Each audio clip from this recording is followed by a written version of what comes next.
Who hasn't played Monopoly? It's a much easier thing to do. Okay. Monopoly is actually slightly more played than Solitaire by numbers of people who have actually played the game. And Solitaire is still the most played computer game in the world. So Monopoly still kind of beats that, which is interesting. Monopoly is weird. It's quite an interesting story about the origins and the evolution of Monopoly over time. And I kind of fell into it by a rabbit hole by this guy, Martin Hollis, who we'll return to at the end, who wrote a very interesting article asking if Monopoly was a good game or a bad game. So I kind of got a little curious. This is something you'll hear a lot. Monopoly is a bad game. Because that is not a fun situation to be in, ever, right? Like, Monopoly basically ends up turning families into people who just hate each other. But yet it's this game that everybody gets given. You know, and it's this game that everybody plays, usually with your grandparents who are trying to be really nice to you at some point. For some reason, they want you to fight with other people and run out of money and hate your siblings. I don't really understand. But most people do actually play Monopoly completely wrong.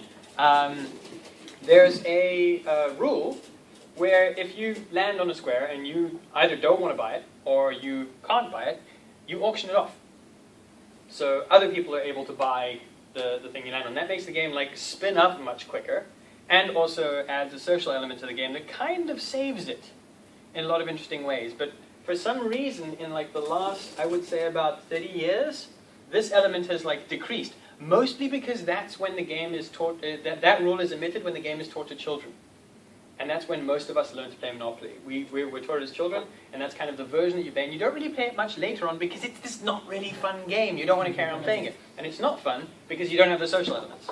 The social element is the bit that makes it really interesting, and that's the bit that made it really popular. But people keep trying to fix it. And they keep doing all these, like, you know, percentages of where your die rolls are going to take you and, yeah, stuff. But people really do keep trying to fix Monopoly, and there are huge numbers of variations on Monopoly. There was Ghetto-opoly, and there's millions of them. And there's, you know, Mad's old one, which is where you're trying to lose all your money and all that sort of stuff. You're trying to be backed up. So you have this bad game that is played by way more people than other games. So who built this thing, and why? So in 1903, this lady, Elizabeth Lizzie J. McGee, patented a thing called the landlord's game, which, according to her, was a fun-filled method for teaching the evils of land monopolism. She's a Virginian, and she's a Quaker. I don't know if you guys know what that means. No, it doesn't mean that she had amazing mouse jump, you know, flick mechanic. And she was a single taxer. So, and there was also a single tax is something that we'll get to in a sec. But there were a couple of things that this landlord's game were slightly different to the way we see Monopoly today. One of the major things is that properties were rented and not purchased, and so the landlord's game rules are distinct. But like this much. And so one of the things that really explains Lizzie's perspective on the world is the introduction to the rules of the landlord's game. I don't know if you guys can read that, but it says, the object of this game is not only to afford amusement to players, but to illustrate to them how, under the present or prevailing system to land tenure, the landlord has an advantage over other enterprises, and also how the single tax would discourage speculation. So it's like a single tax, right? In 1869, a fellow by the name of Henry George started lecturing about the problems with economics based on the capital value of land. Now, that might sound kind of weird and socialist/communist or whatever, but at this point in US history, people were seriously debating these sorts of things that people now take for granted. Like, we all understand that, you know, land has value, it's not an asset, it doesn't depreciate over time, it's a capital. Land is capital. It's essentially equal to money, and it depreciates over time, so it becomes more valuable. That's not really anything that's inherent in land itself. Like, you can't dig around in your garden and go, oh yes, the house has increased in value because I found this value thing. That's not how it works. And if anything, you actually take value out of ground, and that makes it still more valuable, which is weird. But that's an agreement that we've come to. So he proposed this idea of economic rent of land, and unearned land value increase was like something that benefited people who owned land as opposed to people that were using land or people that were trying to make profits out of things. It would almost imagine if computers were something that were only rented out to people and you were only able to use a computer at certain times when people said so, and oh wait, Xbox One. But yeah, so he proposed this idea of a single tax, which was levied on land, and the idea was essentially to undermine monopolies and make it possible for like entrepreneurs and people who didn't necessarily own land, which was the major source of wealth in the US at that time, to actually start doing things and start making money and start having an interesting time in the world. So yeah, he asked the interesting question of what if land is not capital? And in your own time, maybe you should go and think about that for a bit, because it was quite interesting. So yeah, in 1904 to 1930, and sort of like around there, Monopoly went viral, or the landlord's game went viral. And it was played at universities, Pennsylvania University, University of Philadelphia, a couple other places like that, and in these single tax enclaves. Because one of the interesting things about the US is that you can have these areas where your taxation laws are completely fucking different. Okay, it's one big country, but the federal system makes this kind of stuff interesting, or makes this kind of stuff possible. So there were all these Quaker single tax enclaves where land didn't necessarily have value, land was just taxed, and you had to be using land to produce value to be able to survive, or to be able to survive paying the land tax, which is really quite interesting. They didn't have any other income tax. Income tax was levied on land. So like, whoa. And this spread throughout these Quaker single tax enclaves, and because they were sort of copied from person to person, in crayon on linen sheets, so people would draw their own Monopoly boards and just like copy them and stuff. The rules slowly changed, so eventually the auction was added to be able to buy property, as opposed to just rent things. And also they started sort of localizing the board, depending on where they were living. So each copy of a board was like, okay, well this is, I live in this town, or I live in this town, or I live in this town. And so people's like sort of speculative value of the streets they lived on was sort of sometimes recorded in the board. And there's this really interesting branch of like land value history in the US where people have dug up like Monopoly boards all over the US.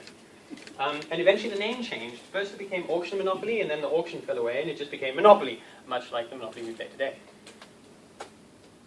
And random aside, one of the guys from the University of Pennsylvania Wharton School of Finance, Professor Nearing, he played it with his brother, who was a Quaker, and eventually he was fired by Andrew Carnegie. Now, hopefully Carnegie is a name that you're aware of in US history as like the Carnegie Steel Barons. They had like all the money. And he was actually fired because he disagreed with child labor laws. And Carnegie made most of his money by exploiting child labor. So that was quite weird. And he eventually went on to head ecology. But like, these are the kinds of people who were, at the time, monopoly was something really, really important. It was this like social question. It was this serious issue that they were trying to get to broach with a game. And with a form of a game that nobody would really ever play, but I'll get to that. So in 1927, Daniel W. Lehman Jr., really the Lehman, he played Monopoly in a fraternity at university, either University of Pennsylvania or, I think University of Pennsylvania. And he moves back to Indianapolis, teaches it to a couple of friends, and they say like, well, this is pretty cool, maybe you should sell it. So he has this massive brainwave and decides to start selling the game, which is kind of weird. But he sells it under the name of finance, and he sort of has this idea of selling something that doesn't belong to him, or at least he wants to prevent other people selling something that doesn't belong to them but doesn't belong to him either, because this is what he says. So this is in the deposition in the anti-monopoly lawsuit, which happens much later. I understood from various attorney friends of mine that because Monopoly had been used as the name of this exact game, both in Indianapolis and in Reading and in Williamstown, Massachusetts, that it was therefore in public domain and that I couldn't protect it in any way. So I changed the name in order to have some protection. There was no understanding of the idea of game dynamics or game mechanics as a protectable thing. So yeah, Monopoly got cloned. And in 1931, the Thuns, who were actually part of a very rich family, presumably in self-defense so they didn't get beaten up for having a weird name, they were the ones who taught the two brothers, the Thun brothers. They taught Lehman the game in the frat house where he learned to play it at university. And they were sort of generally credited with adding things like the community chest and also set completion. And they have some interesting things to say about that, and I'll get to that in a sec. They were a rich family, but they had these kind of like really worker-leaning elements. So they had land, but they were trying to, they could see what kind of like impact that was having on the societies around them. So they were trying to change these sorts of things. And they were also trying to, 1930, this is the beginnings of the Great Depression. So all the people who had large amounts of money in the US were suddenly starting to get really quite cramped, and they were having a bit of a bad time because the Great Depression hit them first and then kind of like carried on through society. So they basically thought, well, we've been playing this game for about 5 or 6 years now, so maybe we should try and sell it. So they tried to patent it, and weirdly enough, the patent officer who looked at the case offered them money to make the game. He was like, I like your patent, I'll invest in you, which is sort of a weird thing for a patent office to do these days. But further research by that patent officer's nephew ended up turning up Lizzie McGee's patent. And this guy's nephew was really scathing and said, patents are for inventors, and you didn't invent squat. So he was really annoyed at the Thuns for trying to create this like spurious patent that he didn't like. But looking through patent records was kind of something that took a lot of time, so it didn't happen very often. We'll get to that. So instead of patenting the game, they just copyrighted the printed version of the rules that they came up with. So everybody was trying to carve out their own little piece of this like community folk Monopoly game. And they sold a few copies to their friends for $20 a pop, which was a lot of money at that point. And gave up when Macy's and the various other department stores wouldn't sell the game. They didn't want it. They said it wasn't friendly enough. So these are the Thuns. In their game, in the copyrighted rules of their game, they said, this is the statement of general theory. Monopoly is designed to show the evil resulting from the institution of private property. At the start of the game, every player is provided with the same amount of capital and presumably has exactly the same chance of success as every other player. The game ends with one person in possession of all the money. What accounts for the failure of the rest, and what one factor can be singled out to explain the obviously ill-adjusted distributions of the community's wealth in which this situation represents, those who win will answer skill. Those who lose will answer luck. But maybe there will be some, and these, while admitting the elements of skill and luck, will answer with Scott Nearing's private property. So, yeah, that kind of sounds like Wall Street traders, really. Or in terms of skill and luck and the understanding of their own ability. And that takes us to 1933, and this interesting guy called Charles Darrow, who was interesting because he was completely unemployed. He was unemployed for quite some time, not just the beginnings of the Great Depression. And he was living off his wife's wages, who at this stage was pregnant, and therefore the wages were kind of going to be limited for a bit. And he, in history, has like a million different professions. There are people who say he's an engineer, there are people who say he's a coal salesman, there are sort of all sorts of different like weird accounts of where this guy came from. But in all likelihood, he was probably just unemployed and a bit of a layabout. And he was introduced to the game, to Monopoly, the auction Monopoly version that was being played in Atlantic City at the time, by some friends when he moved, and he asked them for written versions of the rules. And he started selling this game in Atlantic City. And eventually, he sold the rights to Monopoly, which he called it Monopoly then, to Parker Brothers in December 1934.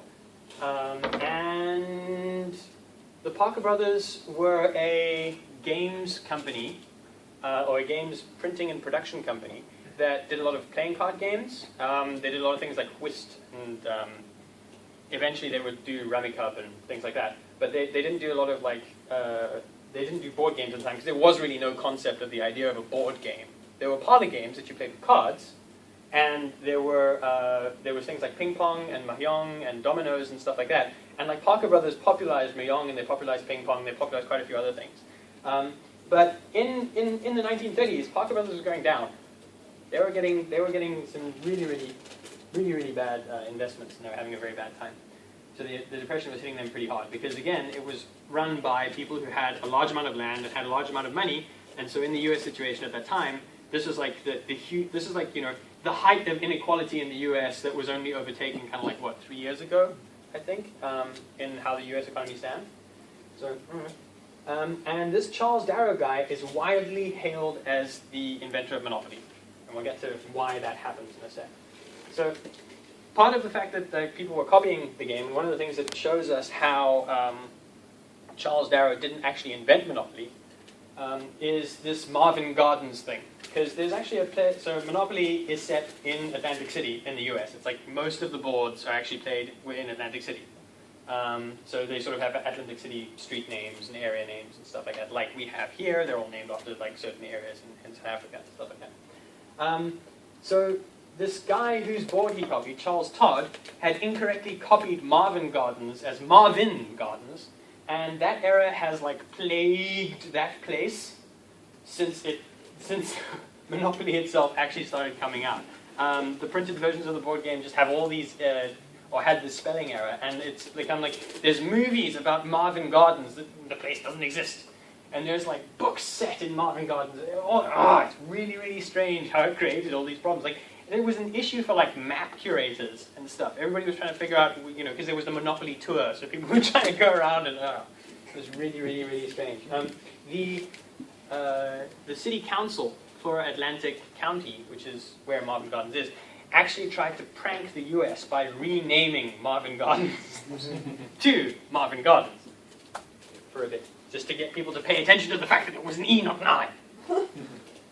So in 1935, Parker Brothers, who owned now the patent and the rights to produce Monopoly and to sell it in the US, learned that Darrow had defrauded them, and that other companies were selling things like Monopoly and finance. So yeah, this is, what was his name? Lehman's game was called Finance. That was his version that he was selling. So other companies were selling these things, and they were out there. Bookmakers, or not bookmakers, but book printers and stuff like that, they were busy selling these rules and just kind of giving people boards and saying, here you go, play with these things.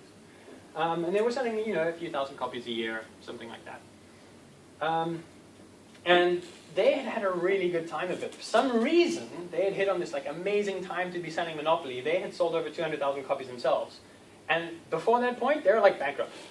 They were actually seriously closing sections of their business down and just firing people. The only part that was still running was Monopoly. And Monopoly was basically funding everything else. They started hiring people back. They started like getting out of the doldrums they were in. And again, this is the Great Depression. This is when shit was shutting down. And this is the beginning of the great amalgamators in the US economic sense. People who just bought up all the resources eventually, dirt cheap, and then started becoming these like huge moguls. That started in the Depression.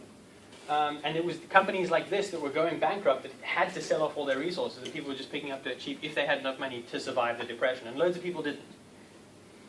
But, something that's suddenly selling 200,000 copies is pretty worth it at that point. And this is sort of in April of that year. So they'd signed in December, turnaround to April, 200,000 copies. That's not bad. And they decided to run a campaign to cement Darrow as the game's creator. So they found out about this problem, and they knew Darrow was lying. And instead of doubling down, instead of coming clean, they decided to double down and basically make it that this Darrow guy was the Monopoly dude. This is what he did. Like, even his obituary calls him the inventor of Monopoly. It's really, really quite strange. And their strategy worked. They went on to sell over 1 million copies that year. And since then, Monopoly has sold way more than that every year.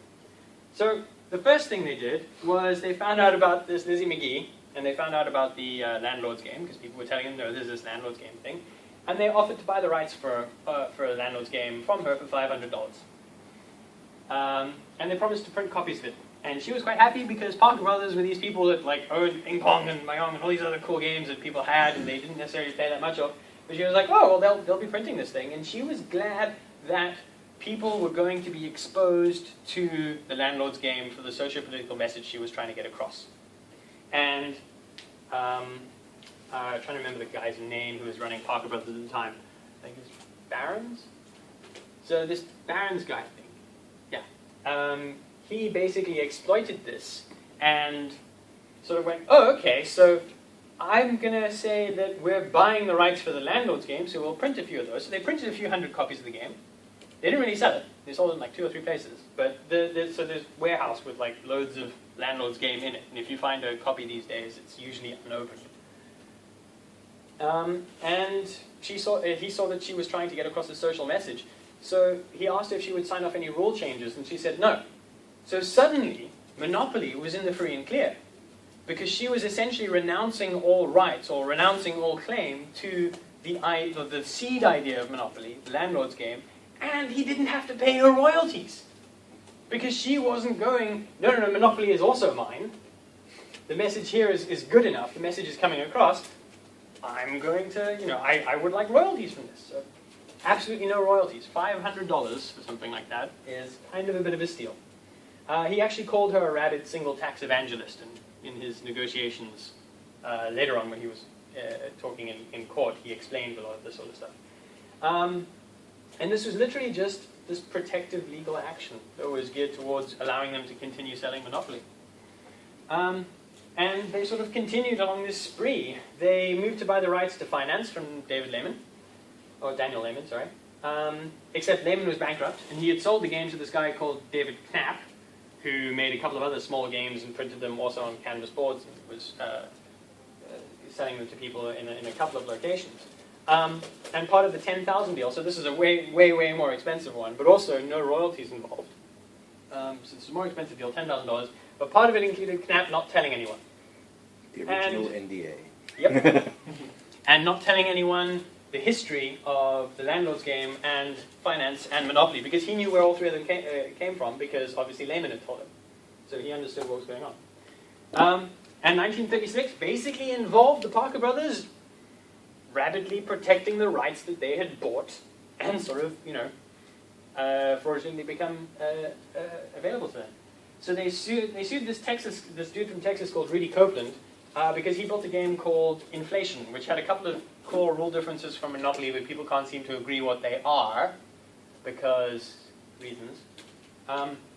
And Copeland countersued them on the basis that Darrow's patent was basically bullshit. Like, the Thuns had tried to patent it, Darrow's patent should have been thrown out in exactly the same way. And in the end, it was settled out of court. Yeah, it was settled out of court, and interestingly enough, the Parker brothers' head was very, very keen to settle it out of court because he didn't want a kind of like court history being aware of where Monopoly itself came from. So he was trying to keep this out of the public record. Again, there was a gag clause. And then they started going around buying up Monopoly boards. Just any they could find, like second-hand Monopoly boards sitting in shops. They would just try and buy as many of the different variants as they could in order to have them not be out there so people couldn't learn more about them. And they were trying to buy things from people's private collections. Can you imagine somebody like coming to you like, I'd like to buy your copy of Settlers of Catan, And in 1936, Monopoly basically exploded. It became America's favorite parlor activity. I don't know what their other competing parlor activities may have been. I'm not really sure what a parlor is. But it became the serious thing that people started doing. And it defined the idea of a board game. There were really no serious contenders for the concept of a board game before Monopoly existed. The idea of having this sort of tablecloth that things would move around on, with delineated areas that somehow meant value, etc. Like the closest you got was something like chess. And even then, that was more sort of like squares. It wasn't individual pieces. Like squares had like more value than anything else, and it was the pieces that had the value and stuff like that. It was like chess and checkers, but they hadn't really taken off as much. It was really interesting seeing how this kind of like how Monopoly itself sort of created this concept of board game play, and how many games then tried to clone, ironically, Monopoly as it had already been cloned. It went on to sell more than 6 million copies in 1936, which at that stage was a hell of a lot of money and got Parker Brothers literally out of the Depression. They didn't care. They were like basically like, hey, come around for lunch, we're having money. And they, with this money, they kept putting Darrow in the press. They kept putting him in front of interviews. He was interviewed in Fortune. He was interviewed in Time. And this is like when there were still big deals as opposed to now. And he's literally just like, he keeps telling the same story about how he invented Monopoly while he was destitute because he had this idea from a book where somebody had been given fake money, where a kid in business school had been given fake money and had used that to buy fake stocks and become rich and practice the ability to sell things and stuff like that, which is the complete opposite of what Monopoly is supposed to be teaching you. And he gives advice on how to be a good Monopoly player. Be a hard-hearted landlord. Demand immediate cash payment of rents and assessments. So that sort of tells you where he's coming from. And in 1973, after Monopoly had been selling for quite a while, this dude called Ralph Ansbach sells a game called Anti-Monopoly, and basically is protesting the monopolization of Monopoly by people who didn't necessarily build it. He got sued by Parker Brothers in 1974. And he won on appeals in 1979, but it was a bit of a technicality. Like this, a lot of the information that I was digging out here came from the court records of that case, which is quite interesting in itself because of the depositions and stuff, and it took a while to get to court. I think it only appeared in court in like 76 or something like that. And 3 years later, appeals have like moved up 3 times. It's really weird. So Nick would fucking love this thing. And it was sort of a technicality. The term monopoly was too generic to be protected because it had another meaning outside of that. So he won, but that case has now been overturned because, so he got out of the I'm being sued and won-ish and didn't have to pay for things, but that's now been overturned, and Parker Brothers still holds trademark on the term monopoly because the law that was, or a new law came into place that meant that you could hold trademarks on generic terms provided they referred to specific instances of something. That's pretty weird. And Monopoly now is owned by Hasbro, or still owned by Parker Brothers, and they're owned by Hasbro, you know, cue dubstep. And it sells millions and millions of copies a year. Currently, and this is a 3-year-old metric, it's totally sold over 275 million copies of Monopoly. And that's just in the US, that's not counting globally. So that puts Call of Duty, you know, to shame, kind of. All other board games, this is the most sold board game in the world. All other board games are just not doing anywhere near as well. You know, you're very, very happy and lucky if you hit over 100,000 sales of a traditional board game. And it's distributed all over the world. Hasbro has licensed this thing out to everybody else so that it's done in different languages and it's all over the place. And that's not bad for a clone. So now we'll get back to Martin Hollis. Who is he was the producer on Nintendo's GoldenEye 007 for the N64, and a couple of other really cool games since then. I met him at GDC a while back, where he proceeded to totally deconstruct every game people asked him in terms of game design. It was a really, really interesting experience. We ended up having lunch in a tiny Vietnamese restaurant where we were talking about love triangles in games and how you would design something for a love triangle involving 7 people. Very interesting guy. And it's his article that initially got me thinking about this kind of, about Monopoly from this sort of direction. So he says to you, my challenge to you is as follows. Design a game which is appealing to play, which will go on to be a huge commercial success, and yet illustrates through its systems the abject and total horror, the inhumanity, the alienation, the banality, the evil, and the hell on earth of a socio-political practice taken to extreme. The game must be named honestly, it must be easy to learn, it must be a game for all the family. Given that, Monopoly doesn't seem like such a bad game anymore. So, if we were in Lizzie McGuire's shoes, what would we end up making? That's a really interesting question. Especially if we called it something like the Landlord's Game or Monopoly or whatever it is, you know. A game whose set building harkens back to racial policies, like, it's an uncomfortable subject, but Monopoly is an uncomfortable game. I can't really say it's that much fun. And if there are people who really enjoy playing it, they're probably kind of strange. What if Small World, which is a really good game, was about political parties and how power changes and how, as those political parties either have revolutions or whatever, how they change their messages over time as they accrue resources. Instead of being about different races coming over, what was it if it was all the same political party and you just had different ideologies and you to switch to a new ideology and the corpse of your old ideology was still hanging around, maybe hang around much longer still. What if we had a game about law enforcement and legal rights in society? What if you had this thing with an escalating crime count? And you had all these reasons for escalating crime and things that we're afraid of in South Africa and things that cause that kind of stuff, education crises, etc. Where's our game about sanitation as opposed to people dumping crap at the airport? You know, like Monopoly takes a look at this sort of stuff and politicized or socialized a political issue, a political viewpoint, a political standpoint where somebody really felt they had something important to say. She did emerge from it $500 richer, so it's hard to say that she really got screwed over. But Monopoly itself took over. I would kind of be okay with something that changed a few minds like that about South Africa coming out.